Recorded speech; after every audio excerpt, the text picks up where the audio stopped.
episode of Inspiration, we're taking a closer look at the Alchemy Advanced Course Pioneering Leadership, and specifically one of the 12 inspiring women who courageously said yes to doubling down on themselves as a leader and venturing into uncharted territory, ultimately creating a new future for themselves.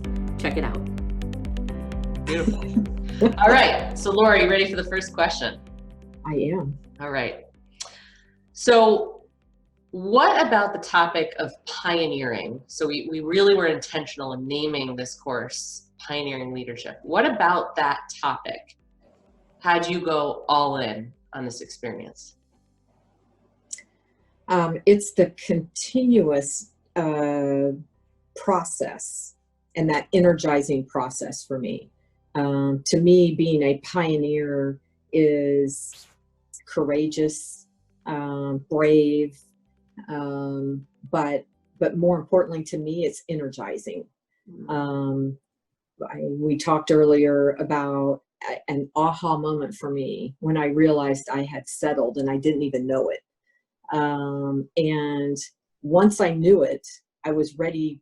That switch was flipped because it felt like it held me back, that thought process. So the pioneer is really that continuous growth and learning and knowledge and living. And I'm not talking just from a work perspective. I'm talking personally as well. And recognizing that energy level that I get from that mindset. And there was something that in the Big Leap that I read, a sentence that really stood out, and it was the upward reaches of the spiral as opposed to, is different than navigating inside a box. And to me, navigating inside that box is that settling that I had gotten kind of comfortable with and didn't realize it until I realized it. But then that upper reaches as a spiral, I don't view that. I have this like vision of this beautiful spiral, and this it never ends. So you're never done, and you never know what the outcome's going to be. And just knowing that energy that comes from that spiral, and growing from that is why I was so wanting to stay involved in the pioneering group. And that's what I view a pioneer as. Oh, well, there's so many powerful nuggets that I'm hearing in your share. The first is I love that you brought up the word settling, because really the opposite of a pioneer is a settler. Yeah. And I love that you were like, I didn't realize I was settling until I realized it. Mm-hmm. And in a way, like, I always like to look at our life like curriculum. Like, we each come onto this earth with our own unique curriculum. Yeah. And the next chapter, the next topic in your curriculum doesn't really come forward into your consciousness until you're ready to take that piece of curriculum on. Right. So in a way, like, you saw that you were potentially a settler because you were ready to take on that piece of curriculum. Yep. Yeah, exactly. And I do think that kind of like the curriculum, seasons of life. Yes.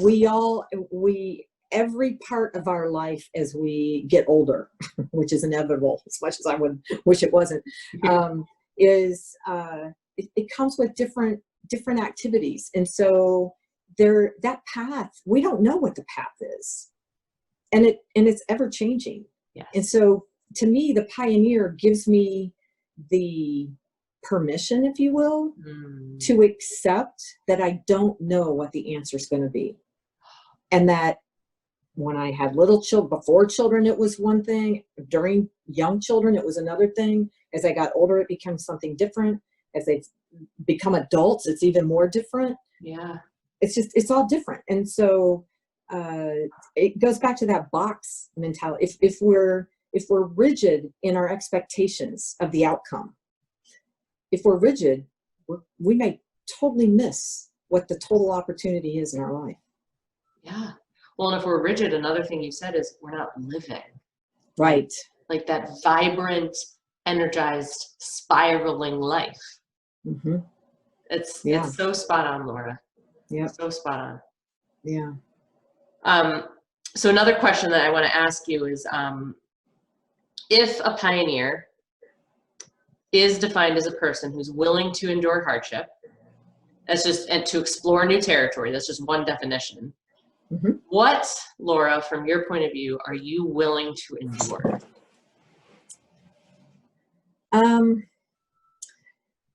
It's interesting that when I hear the word endure and hardship, it comes off as very negative. Like I might want to run away from it.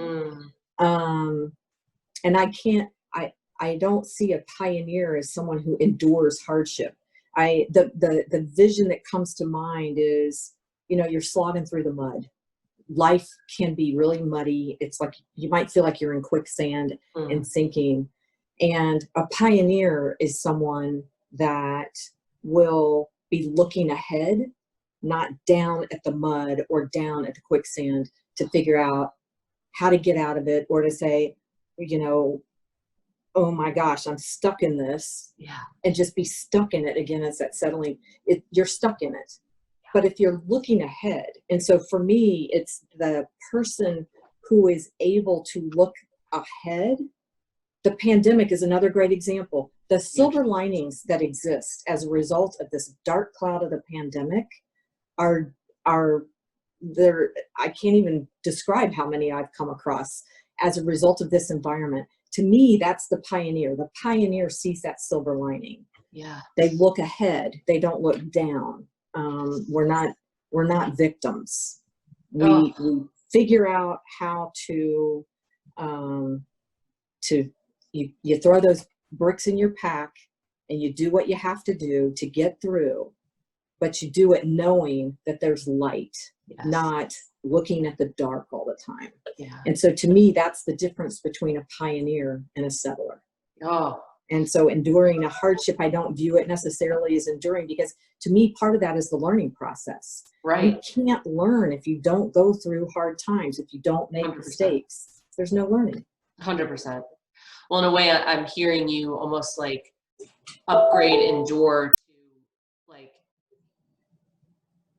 it's like a conscious choice to own the situation. Mm-hmm. And I'm hearing it's a conscious choice to take your foot out of the mud. Like, I love that visual, and take a step forward. Yeah.